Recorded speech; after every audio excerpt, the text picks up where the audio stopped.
My name is Ryan Silas. I'm from Shreveport, Louisiana. I'm 24 years old. This is my wife. I'm Kendria Silas. I'm from Minden, Louisiana, and I'm 24 years old as well. Okay. Let's see. We can start by telling how we met each other. Well, we were actually 17 years old, and I live in Louisiana, but I was visiting my family for the summer in East Texas, and I got a phone call. But before I realized I had a phone call, I was actually on my way to a party with some friends, and the music was blasting. My phone was on silent. I don't even know how it got on silent, but we were in the car, and something said, "Look down at your phone." So I looked down at my phone, and I saw the light was on. So when I looked, it said, "Oh, this is a friend of yours." So I picked it up, I answered it, and there were 3 other people on the phone. I was one of them. Right. So it was one other person being really loud on the phone. So I was like, you know what, this is childish. I don't want to be on the phone. So just I'll exchange numbers with the guy you want me to speak to, and we'll just talk later. So we exchanged numbers. I went ahead and went to the party. But before we actually went inside the party, something told me to stay in the car. So I stayed in the car, and we ended up on the phone. And we actually talked all night. I didn't even go into the party. And from that day forward, we talked for 3 months straight, every single day until I came back to Louisiana. And when I came back to Louisiana, there was a community band because we were both in marching band in school. And he invited me to be in the band. So I became a part of the band, and through us being in band together, I got to see him every day because we did live in different cities. So we just got to know each other, and eventually we decided, you know what, we're going to go to college together, and we're going to go on marching band scholarship. And then that's when you can take over. Yeah. I'll just tell a little bit about myself. Let's see, growing up, I was really, really, really into fantasy stuff, cartoons, anything fictional like that. I grew up just loving cartoons, comic books, anything like that. So that made things a little awkward for me. Anyway, really wasn't too sociable of a person. Got to high school, and it was my first time being in a school that was really predominantly black, so I didn't know how to really deal with that either. A mom made me get in band because she said that it would help me to be sociable, and I hated it. I didn't want to do it at first, but it ended up being the one thing that actually kept me happy all through high school. I loved marching band. It became a part of me, kind of like an obsession almost, but it gave me a reason to be happy in school. So I pursued music, and like my wife just said, until I got a full scholarship to Alcorn State University in Lorman, Mississippi, and that's where we both went to school at. So we eventually went to school together. He was on full band scholarship, and I was supposed to be on full scholarship. But paperwork was messed up, and some other things that happened that didn't go the way it should have gone. And at the age of 18, my life fell apart financially. I couldn't afford anything, clothing, just to go and do things to shop. I didn't have the money, and eventually that led to some really hard times. And in the meantime, Ryan's grandfather passed. Yeah, my grandfather died. When we met each other, it was the summertime, going from our junior year in high school into our senior year. And we talked to each other every day for those 3 months. Well, September came around right at the beginning of the school year. On September 11th, actually, my grandfather, he passed away. He had heart problems. And so when my grandfather died, like I said, being that I grew up really into sci-fi things, anything like that. I already had an interest in ghosts and UFOs and all these things as a child. So, being that I didn't have an understanding of what the Bible said about the state of the dead, I thought, well, my grandfather, he's in heaven. That's the first thing that ran through my mind. And But because I believed in ghosts and I had this really big interest already in spiritualism, I began to really be afraid of what would happen when I died, and it started to kind of take over my mind. And everywhere I went, barbershops or everywhere else, I'd be asking people, well, what do you think happens when we die? Because in my mind, I was afraid, if I die, what if I haven't been good enough to make it to heaven, or if I haven't been bad enough to make it to hell? What if I'm just kind of stuck here, wandering around, unhappy as a ghost? Those were the thoughts in my mind, and it scared me. It really did. It freaked me out. So while we were in college, this is our first year, we went to school in Mississippi, and Mississippi is known for its haunted houses, a lot of woods, a lot of strange things take place, of which we actually saw for ourselves. So his knowledge and increase in knowledge or for spiritualism actually just heightened. We wanted to know about UFOs. We wanted to know about ghosts.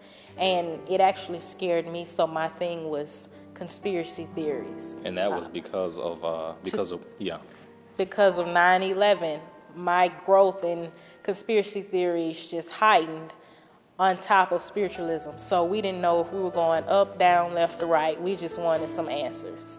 So, meantime, my life is still falling apart, which led to the end of the year. We went home. So we're about 19 years old now, and the summer passed. So we were going to start our second year in college. Well, I got some devastating news because my financial situation was ongoing. It caused me to not be able to return back to school. Well, I called Ryan and go ahead. At this point in time, everything had pretty much looked perfect for me. We went through our freshman year at Alcorn. Everything was just uphill for me. I had all the money I needed. Mm-hmm. I had a new car, which was bought with my refund checks from there. I had a full band scholarship. Everything. We didn't have really a want for anything. She was having financial problems, but the money that I had just from school really helped us to stay grounded there. And so I was like, okay, I can go back to school. She called me on the phone, was like, well, Ryan, I can't go back. And I was like, well, let me call. So I called Alcorn and found out somehow I couldn't go back to school either. Because both of our scholarships were misplaced. Yeah. So we both found out the same exact day that we could not return to school. We didn't know what we were going to do. We don't have the money to go back to school. School has already started, so we can't apply anywhere. So basically, we're just at home wondering, what are we going to do next at the age of 19? So we applied for different schools. We're like, we're going to sit out this fall, and we're going to start back in the spring. And this is 2007, right? Oh, one thing I do want to say is during our time at Alcorn in 2006, a movie came out. And the name of that movie, if I remember correctly, the name of the movie was Omen. And I think it took place in southern Louisiana, and the movie, it was just wrong. But it featured, the plagues falling and this and that. And that movie, being that we were already interested in things of that nature, that movie just really helped spur us along. Oh, well, what about the Antichrist? What about this and that? 666, what does that mean? And so I remember some days we just go to the computer lab at Alcorn. We go to the computer lab on campus and just look up stuff all day. And whatever we found that seemed interesting, that had to be true. That had to be it. So this is, we set out that fall, which was 2007. And we applied for every school in the area. And for some reason, Ryan would get accepted, I wouldn't. I would get accepted, Ryan wouldn't. Or we both get accepted, and then the paperwork just came up missing. But there was one school in particular that we said we never, ever go to in our lives. We ran out of options, so something just told both of us, apply for this school. And that school was ULM. We were accepted the first day. Yeah, University of Louisiana at Monroe. So once we actually enrolled in school January of 2008. We were still into our music. We were still playing our instruments, and we were still into the same scary things that we were into for the time period that we set out of school. I didn't stop, and I know she didn't stop. She had a computer at the time. I didn't have anything, so I would just drive up to my mom's job and just hop on her work computer, disturbing her at work. I'd just like hop on her work computer and just look stuff up all day and print off pages and bring it home. And I remember one thing, and I'm saying all this for a purpose. I know one thing that I found that really that piqued my interest was I remember I came across an article about some instances that took place years ago in Zaytun, Egypt, about apparitions of Mary appearing on top of a Coptic church, and that led me into other things of, well, aliens aren't really aliens; they're really fallen angels. And I was like, oh, that's interesting. So we pursued that direction now, and when we got in school, it didn't stop there. So Ryan was actually looking into apparitions and fallen angels and UFOs and just all types of things. And at the same time, we were trying to get back in school, and this is January 2008. Yeah. So we got everything situated. We went back and forth from where we lived to Monroe, Louisiana, which was about an hour and a half from your home to Monroe, every single day until we got in school. Once we got all of our paperwork done, it actually took us only about a day to get in school, financial aid, everything seemed to fall in place perfectly to the very school that we said we'd never go to. So one day I got a call from the admissions director, and she informed me that I won't be able to go to school and there. She wasn't happy. Right. And she was very upset. Well, the reason was because I was going to start over as a freshman when I should have enrolled in school as a transfer student. Well, I couldn't do that because of my financial situation at Alcorn State University that prevented me from getting my transcript. So what ULM thought was that she was just lying to get into school. Right. So the admissions director, she saw that I was actually being truthful, so she called the school to actually assist me in getting my transcript. They told there was no way I'd be able to get it. So I called Ryan, I told him everything that happened, and about an hour later, Ryan called the school, and they said, I don't see a reason why she can't come and get her transcript. Just come down here and get it. No, the reason, it's crazy how this happened because she got the call from ULM admissions, and they told her that the only way, the ULM admissions called Alcorn. Alcorn said there's no way she can get her transcript unless she pays her outstanding balance, which was in the thousands. Yeah, and I'll say maybe 10,000 or more. So that we don't just have that kind of money laying around. So I called Alcorn, and I was like, well, you know what? Let me call, and I know it was God, but of course. I called, and the woman who was actually in charge of that department to release transcripts, she was sick. So they didn't know what to do. So I called and I was like, would it be possible for a student to get her transcript even if she owes money? And they were like, just come and get it. Yeah, just come get it. And they were like, what's the student's name? So I told them her name. They looked her up and they were like, yeah, sure, I don't see why not. So the next morning, let's say it was a Tuesday. The next morning, Wednesday morning, we hopped in the car as soon as possible and drove to Mississippi. Right. And that was about a 2-hour drive. We just went straight there. We didn't check tires. We didn't check oil.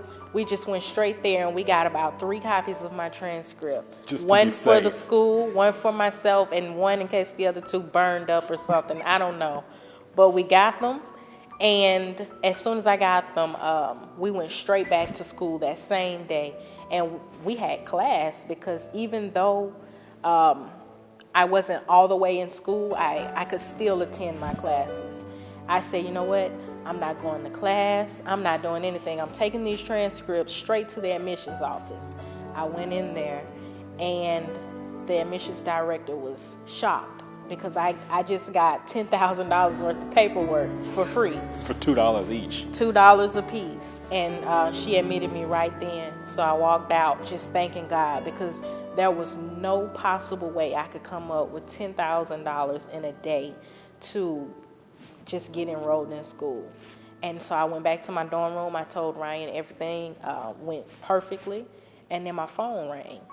And it was the admissions director. Mind you, I'm still in a financial situation. The phone rang, and the admissions director, she stated, Kendra, are you working? I said, no, ma'am, I'm not working. She said, well, I have a job for you. All you have to do is accept it. And I said, well, I'm not sure I can do that right now. So I hung up, and I called her back, and I just told her I want to work. So she got me a job. We got all of my financial aid perfectly. The school actually gave me money to buy my books. They actually gave me everything I needed to get in school, and everything was perfect. And while we were still doing this, we know that God did this. Though we weren't in church, we know that God made a way for us, because there was no other way possible that these things could have happened. So our emphasis actually switched from UFOs and things like that to the Bible. And one of the things, like she said, our emphasis began to go from things that were completely out there to now they began to get structure and still be completely out there. Right. So, like I said, we went from just, am I going to die and be a poltergeist and wander around scaring people, to now, man, I wonder if I die. Well, will I go to hell? Yeah, I mean, and it turned into that, and now we've got this these new things that we're reading about angels being mixed in, and we're like, okay, well, what does this mean? And it actually, our emphasis began to change. But I guess I began to be too wrapped up in it, and it became an obsession for me, because I know I'd wake up and I'd either head to the library or go downstairs to one of the computer labs in my dorm, and I'd just sit there and watch videos on YouTube and read all day, and that's all I wanted to talk about. And it got to the point where we'd actually, because I was saying things that were honestly pretty disturbing, just my mind really got wrapped up in that. I wanted to go more toward learning about witchcraft and a bunch of other stuff. And we began to get into arguments over it, because she was like, Ryan, this is scary. And I was like, well, you know what, maybe I do need to stop. Well, around that time, she believed in, the ghosts. She believed in some conspiracy theories, but she didn't quite believe in witchcraft, or in the fact that, the devil can give people power to do things, or the devil can manipulate people. So around this time, a guy came to ULM named Robert Channing, who's a world, I don't want to say renowned, I guess, psychic, spiritual mentor person. He's spoken with Oprah Winfrey and Bill Clinton. And I actually stated that, I don't really believe it. I have to see it to believe it. Yeah, and then this guy came to ULM. So we were like, well, you know what? This is great. So we went to go see him one night. The room was packed full of people. And people we knew personally. Yeah, we knew a lot of these people personally. And the guy, I can't even remember everything that he did, but he was just doing a lot of, he was just saying a lot of things that really just, we weren't sure about. So I remember toward the end of the presentation that he did, he had people from the audience that we knew. We knew that it wasn't staged, because we came with those people. He put quarters over his eyes, and then had someone duct tape his entire, this portion of his head, so he couldn't see anything. And then he had us write down something on a card, something that only we would know, and we put the cards into a box. Well, he was then brought the box. He took every one of those cards out individually and called us by name, and then told us what was written on the card.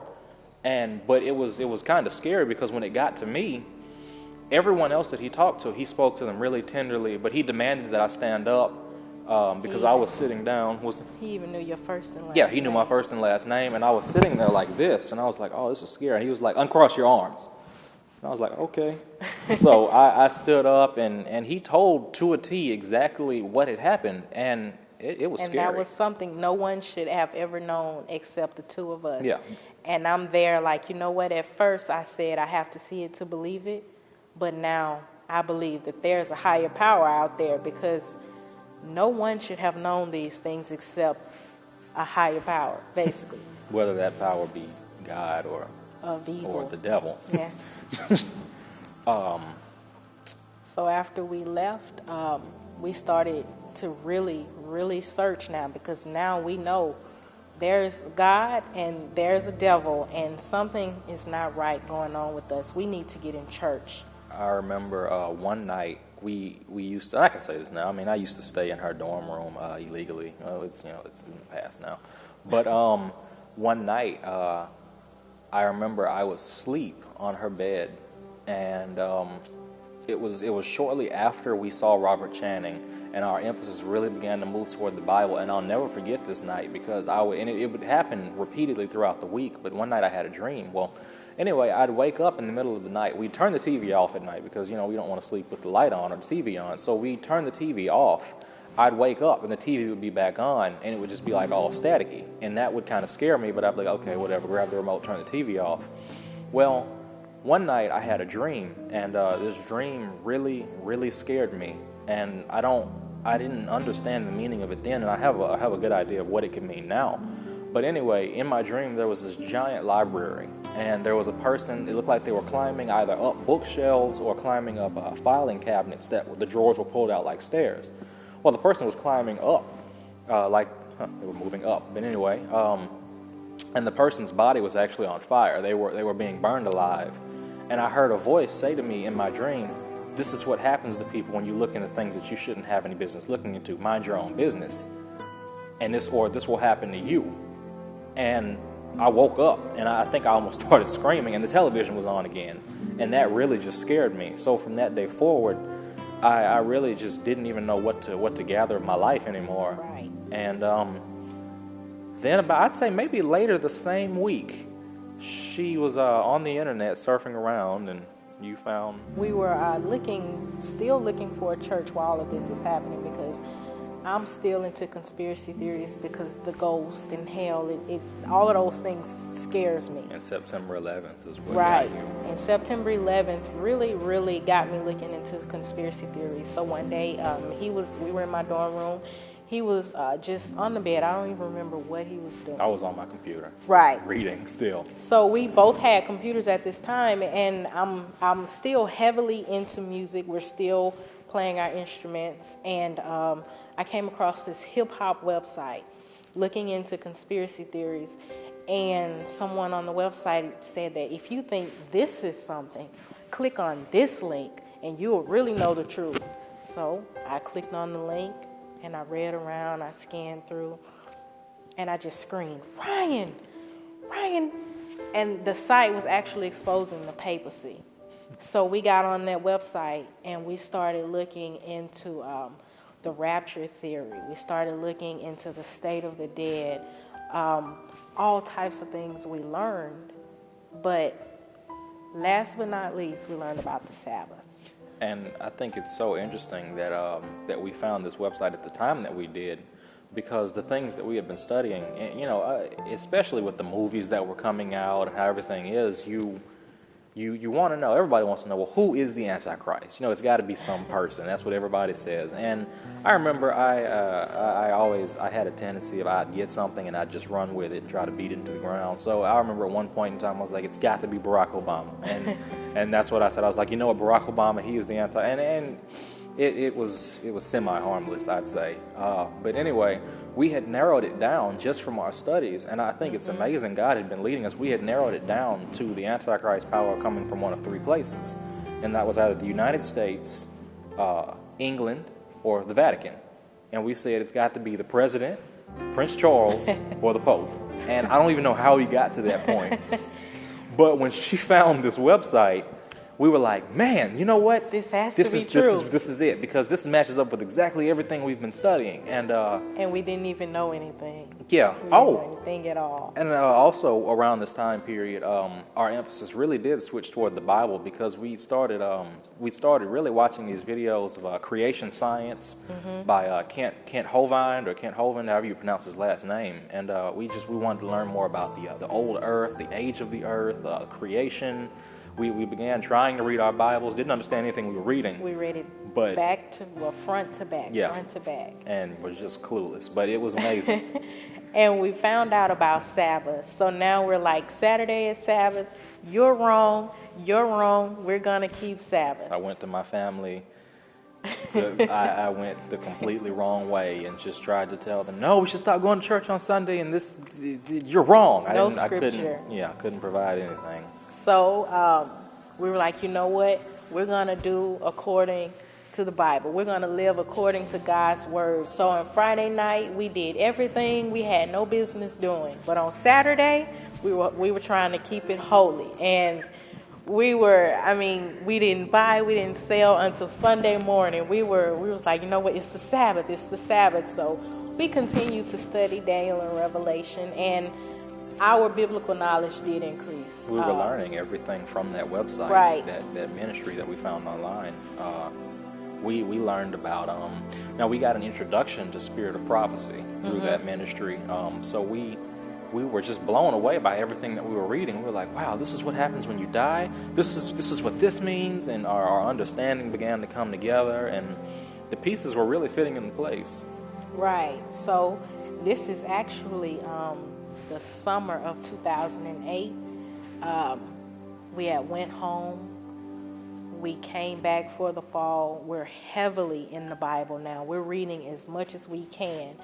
And Christmas break came up, which was the end of 2008. Oh, we got in band too.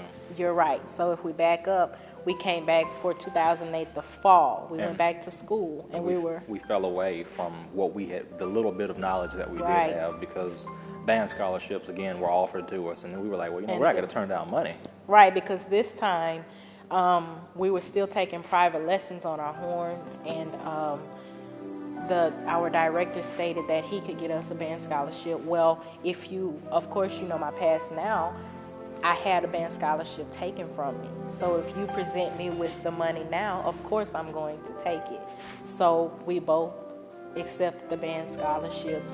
We stopped keeping the little bit of Sabbath we knew about. We got back in band. On Friday, we were practicing. Friday night, we were out doing whatever it was that we thought was important. Saturday, we were at the games. We were practicing. We didn't really forget about Sabbath, but it was still back there in our minds. Every Saturday, I'll tell you, we didn't forget about Sabbath. Every Saturday, I was terrified that the world would end and God would come back and see me like in band. And I know one time we went to it was a football game. It was Alcorn State versus Southern University. We went to Mississippi, and I'll never forget, because Alcorn is out in the middle of the country, so there's nothing but bats and trees. Well, about halfway through the game, I think the sky was just filled with bats and birds, and I was thinking, oh my goodness, we're out here. The world is gonna. I don't know. I don't even know where these thoughts came from. I don't even know. I knew that what we were doing was wrong, and then I'm looking up and seeing birds flying everywhere. So I'm like, thought it was a plague or something, and. So 2008 was actually ending. This is like December 2008, and Christmas break came up. So with the knowledge that we have now, we're going home, we're reading the whole book of Revelation to our families, and we're like, well, I don't know what this means, or this means, but this is the Antichrist. So you have to believe it. And we were just everywhere, but God was leading. We were back home. I was in Shreveport. She was in Minden. So, I mean, I still didn't really let go of band. So I would go up to my high school. The high school director at the time is a good friend of mine. He went to Alcorn. And I would just go up there and just sit down and talk with him, help out with the band students. And if we go back, like I said, we met each other going from the summer from our junior year in high school to our senior year. Well, my band director my junior year became my best friend. He also went to Alcorn. He's only a few years older than me. So I never stopped being in contact with him. Well, anyway, back in Shreveport, I'm talking to the current band director at the time of my high school, and he's like, yeah, and I'll say my friend's name is it's Ski. I'll just say his name. He's like, yeah, I don't know what's wrong with Ski. He's not going to the games anymore. He's not doing this and not doing that. And it kind of piqued my interest, and he was like, he found some kind of new religion, that he can't go out at night or do something like that. And I was like, wait a minute, he can't go out at night? What? What is this? So I asked him, I was like, do you know what religion he is? He was like, yeah, I think he's Seventh-day Adventist or something like that. And I was like, oh my goodness. So I pulled my phone out and I sent him a text, and I was like, please tell me, are you Seventh-day Adventist? And I waited all day, and he just did not text me back. And I was just like on pins and needles with my phone in my hand. I was like, please text me. So he texted me back, and he was like, yes, I am. Why do you want to know? And I was like, because I've been studying, and I know about Ellen White, and I know this. And he texted me back and was like, wow. Well, to come and see us. He was like, we have to meet up with each other. And the funny part about that was he was actually living in Monroe. Yeah. We don't know how he ended up in Monroe, but he did. And it's crazy because maybe the week before we came, or a little while before we came, before we left Monroe for Christmas break from school, I was up to the school that he was working at, And me and him were both just having a conversation with each other. We're both studying the Sabbath. We're both studying Spirit of Prophecy in the Bible. Neither one of us has any idea about this. And I think we're both afraid to say something to each other. So I'm like, yeah, you been to any games this year? He was like, no, I don't really go to games anymore. And I was like, oh, yeah, I don't either. So, and lo and behold, we're both studying at the same time, just too afraid to say something. Right. So when Christmas break was over, he stated, when you all come back to Monroe, come and see my wife and I, and we'll just talk. We'll catch up. So when myself and Rain came back to Monroe, this was January 2009, we got to their home, and they had all kinds of stuff, great controversy, Steps to Christ, National Sunday Law. They had Prophets so many and Kings, books. all these and we were like, we've books. never seen these things in our lives. Yes, we've heard of Ellen White, but my goodness, we've never seen these things. And from there, they taught us about the health message. They taught us how to properly keep Sabbath. They taught us Friday so sunset many things. to Saturday sunset. And not just Saturday night or Saturday. So they taught us so many things. And mind you, we're still looking for a church. And they stated, you know what, you can come to church with us, but it's about 40 minutes away. We were like, we don't have any money to go to church. They were like, don't worry about it. We'll take you. All you have to do is show up at our home, and we'll take care of the rest. So every week we would study with them. Every Sabbath we'd go to their house, we'd eat dinner, and we'd start studying. The next morning we'd head to church, and we met their people. Yeah, we met a bunch of wonderful people. Now we're best friends. So we learned so much, so many things. We started going out, passing out literature. We learned the proper way to talk to our families and try and give truth to them. Don't force it. and we really did learn a lot, but for personal reasons we had to part. He moved away. We remained here in Monroe.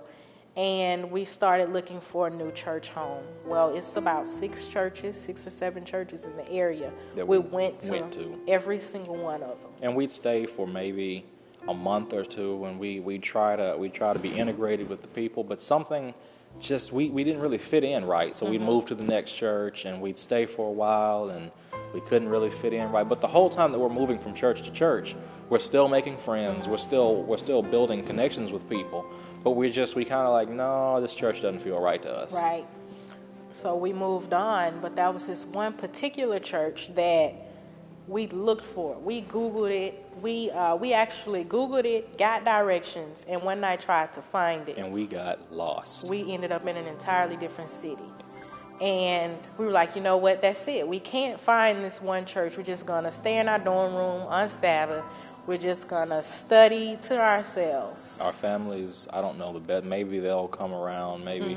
And we used to say these things, and the mindset that was in us at the time, we didn't fully have a grasp on what times we lived in and on prophecy. So the main thing is we're just afraid we know something that our families don't know, and to our families, for all they know, we're a part of a cult. I mean, because we haven't presented any love to them at all. It's just, you need to get this, you need to get this. But anyway, yeah, we were looking for this one church, and we could not find it. We'd heard people talking about it, couldn't find it. So we pretty much gave up on trying to find that church, and we're still in college. We actually became vegetarian through the health message that we learned from our friends. So we're on campus, and if you're a college student, you know it's hard to be a vegetarian on campus. So we were eating salad every day, and wraps and French fries. Pizza and French fries. and you can only mix that combination up so much. Do you want French fries with your pizza today? Well, no, I think I'll take fries with my salad. You can only mix that combination so much. It gets old. Right. So we got our refunds. So we got out of band because we realized we can't do this anymore. We can't break God's heart anymore.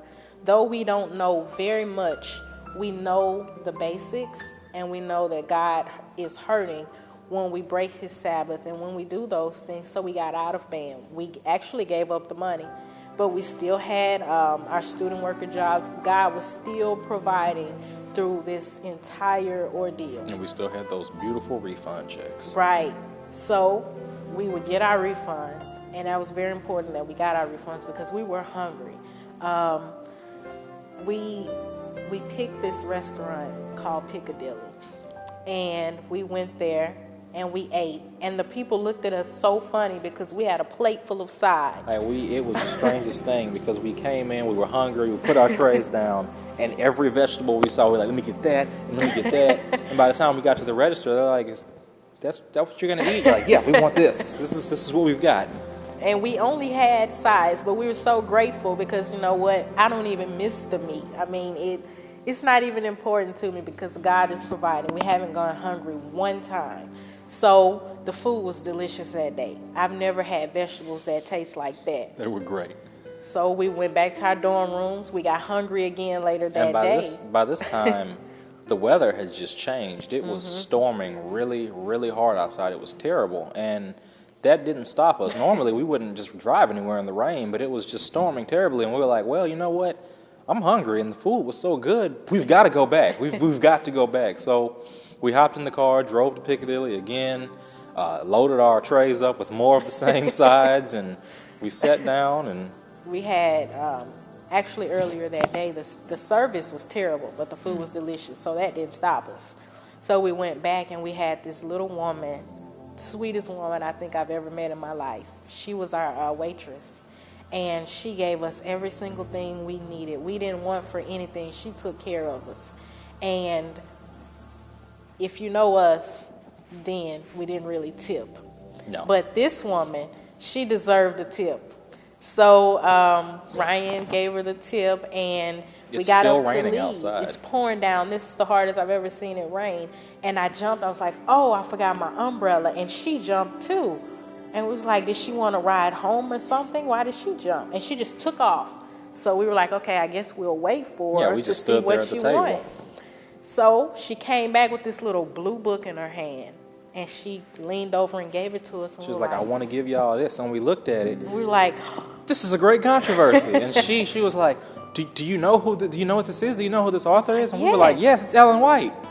And she was like, well, are you Adventist? And we were like, well, no, kind of. We don't know. And we don't know what we are. We're just studying this message. And she was like, well, where do you go to church? And we were like, well, we don't have a church to go to. And she was like, well, why don't you come well, I go to Westlakes. And that was the church that we've been trying to find. So we were like, we've been trying to find Westlakes. Where is it at? And she was like, okay, well, you know what? I can't give you directions, but here, just give me. She got our numbers. She gave us her number. And she was like, I'll call you Sabbath morning, and I'll give you directions. We didn't even know this lady, but we exchanged contact information, and she actually called. And when she called, boy, she called early. Yes. Because I was knocked out in my dorm room on my bed. My phone rang, and I was like, hello, oh, okay. She got us to that church, though. And we came and we met some really wonderful people. We were like, oh my goodness, I've never been to a church like this. Everybody is friendly. Everybody is so smart. They're so intelligent. And this is where I want to be. So, and we stayed at that church. And today we're still here at the church. And just from us being here, we've assisted with 4 prophecy seminars. We've seen so many people come into this truth. We've seen some of our best friends be baptized through this truth. And through this church, we've been able to start our own ministry. Mm-hmm. We've reached people on different continents. Yeah, we've reached people in Africa. We've reached people in, Chicago isn't the continent, but we've reached people in Chicago. Right. And it's amazing because we look back on our testimony and it's still going on. Our testimony is still going. And we look back and we see God's hand is moving. Sometimes when I would get sad, Ryan would remind me, look back on what happened to you in 2006 and God's hand was moving. Why would you give up now? Because it is hard. But we look back on it and it's a powerful testimony. It's powerful how we can look back and see God's hand moving and still see his hand moving today. One of the most powerful principles that I think we've ever learned, and we should never forget it, is, and I know I'm going to quote it wrong, but in Deuteronomy and in Spirit of Prophecy, they both say that the only thing that we really should fear is that we've forgotten how far God has led us in the first place. And Right. when you forget what God has done for you, you begin to then make up stories for what happened in the past, and well, it wasn't God, maybe it was just this, or maybe, he's done too many things for us to just say, oh well, no, it wasn't him. It has to have been him. We know it's him without a shadow of a doubt. And it's something that we can't ever forget. So we look back on it and we just remember that God's hand is leading, and that's how we know. We've studied the Bible, and we have a little bit of understanding. I'm not going to boast and say we have a great understanding, because God can give us so much more if we just allow ourselves to be used. But we look back on these things, and we can study the Bible, we can study spirit prophecy, but when we look back on what God has done in our own personal lives, we know that God is real, and we know that we're in the right message in the right church, because God is continuing to open up so many doors that I know for a fact, or I knew for a fact then, and I thought I'd never see. But He is. He's really working. So. One of the last things that I'll say, our ministry is, we have a website, it's online, it's a little skimpy right now, but the website is www.mtwministry, singular, not ministries, but ministry.org. It's Magnifying the Word is the name. It will be updated sooner or later, sooner preferably, and it'll be a great website. We used to have one that was fully functioning, but our host got shut down, so we've got another one now, and we plan to use this one to springboard into actual outreach and into just every direction possible. Right. So if you see this testimony, pray for us. Pray for our ministry, that we can continue to grow, continue to network with our brothers and sisters, and finish the work that God has given us to finish.